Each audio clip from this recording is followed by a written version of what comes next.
আসসালামু আলাইকুম, কেমন আছেন সবাই? আশা করি সবাই অনেক ভালোই আছেন। আজকে কিছু বাজার আনা হয়েছে, আবার কিছু বাজার আগেরও ছিল, সেটাই শেয়ার করছি।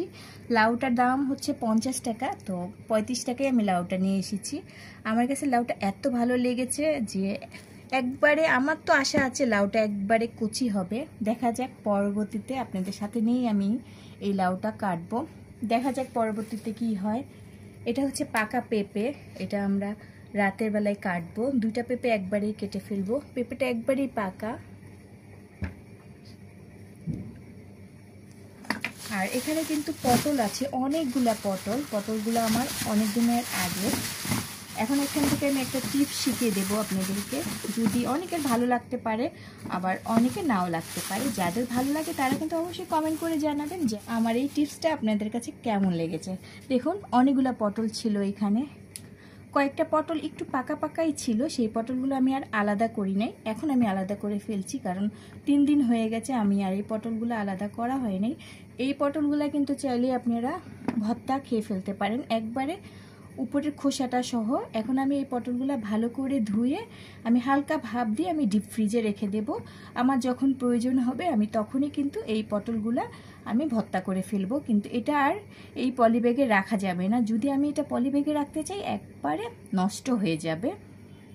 সেজন্যই আমি আপনাদের সাথে এই পটলগুলা শেয়ার করলাম। আর পটলগুলা অনেক কম দামে পাওয়া হয়েছিল, সেজন্য আমি একবারে পলিব্যাগে রেখে দিয়েছিলাম, আর বেরও করি নাই। এখন আমি এগুলো আলাদা রেখে দেব। আপনারা চাইলে কিন্তু আমার ছোট্ট টিপসটা ফলো করে ফ্রোজেন করে অনেক দিনের জন্য রেখে দিতে পারেন পটলের ভর্তা খাওয়ার জন্য। আবার দেখা যায় যে অনেকে ফেলে দেয়, অনেকে কিন্তু বুঝে না, যারা বুঝে না তারা ফেলে দেয়। আমার মতন কিন্তু আপনারা এরকম করে রেখে দিতে পারেন। আর এগুলা যেহেতু ভালো, এটা আমি একবারে এখন রেখে দেব। আমি এখন আপনাদের সাথে লাউটা কাটবো, দেখা যাক লাউ কেমন হয়। আমি আসলে বলতে পারছি না যে এটা কেমন হবে। আমি অনেক আশা করে লাউ নিয়ে এসেছি যে লাউ একবারে কচি হবে, তো মনে তো হচ্ছে। যদি আমাদের এই ভিডিওটা ভালো লেগে থাকে অবশ্যই কিন্তু আপুরা ভাইয়ারা শেয়ার করবেন বেশি বেশি করে। লাউটা একবারে কচি, আমি পুরো লাউ একবারেই রান্না করব। কার কার লাউ খেতে পছন্দ হয় অবশ্যই জানাবেন। আমার লাউ ভালোই লাগে, কিন্তু আপনাদের ভাইয়া লাউ একবারেই পছন্দ না, তাই আমি একবারে কচি একটা লাউ এনেছি। জানি না আমি লাউর ভিতরে কেমন হবে কি হবে, সেজন্য আমি আপনাদের সাথে পুরো ভিডিওটাই শেয়ার করলাম যে লাউটা কেমন হয়। লাউয়ের উপরে যে খোসাটা একবারে কচি, অনেকে কিন্তু চাইলে এটা ভর্তা খেতে পারবে, আবার ফেলেও দিতে পারবে। এখানে কিন্তু তেমন কোনো নোকের আঁচড় নাই, জাস্ট আমি কিন্তু নোক দিয়ে দাবিয়ে দাবিয়ে এটা নিয়েছি। বেশি আঁচড় থাকলে অবশ্যই এটা না খাওয়াই ভালো, কিন্তু আমারটা একবারে ফ্রেশ। এই লাউয়ের খোসাও কিন্তু আপনারা চাইলে ফ্রোজেন করে রেখে দিতে পারেন অনেক দিনের জন্য।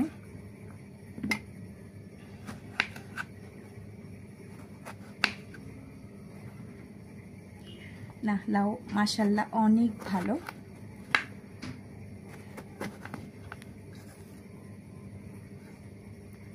আমি লাউয়ের তরকারি এভাবেই কাটি, এভাবেই কিন্তু লম্বা করে কাটলে অনেক ভালো লাগে। যার যেভাবে সুবিধা হয় সে সেভাবেই লাউয়ের তরকারি রান্না করে ফেলতে পারবে। না, লাউ মাশাআল্লাহ অনেক ভালো। দেখুন আমি এই লাউয়ের তরকারি রান্না করব ধনেপাতা, টমেটো, কাঁচামরিচ দিয়ে। খালি নিরামিষ রান্না করব, এখানে আমি কোনো মাছ অ্যাড করব না। আমি বেশিরভাগই নিরামিষই রান্না করি, মাছ আলাদা ভুনা করি। তো সম্পূর্ণ লাউ আমি এরকম করেই কেটে নেব। যারা আমার এরকম লাউ কাটতে চান বা পছন্দ হয়ে গেছে আমার কাটা দেখতে দেখতে, তারা কিন্তু এভাবে লাউ কেটে রান্না করতে পারেন। এইভাবে কাটলে অনেক ভাল লাগে। দেখুন খুব ইজিভাবেই কাটা হয়ে যায়, আর দেখতেও ভালো লাগে। এটা দিয়ে চাইলে মাছও রান্না করতে পারেন এভাবে। আমি কাটার পরে একবারেই ধোবো, সেই জন্য আমি একসাথেই রেখে দিয়েছি। আমি এখন এটা ক্লিন করি নাই ভালো করে। অবশ্যই কিন্তু সবাই কমেন্ট করে জানাবেন লাউ কিভাবে আপনাদের ভালো লাগে, কে কিভাবে খায়।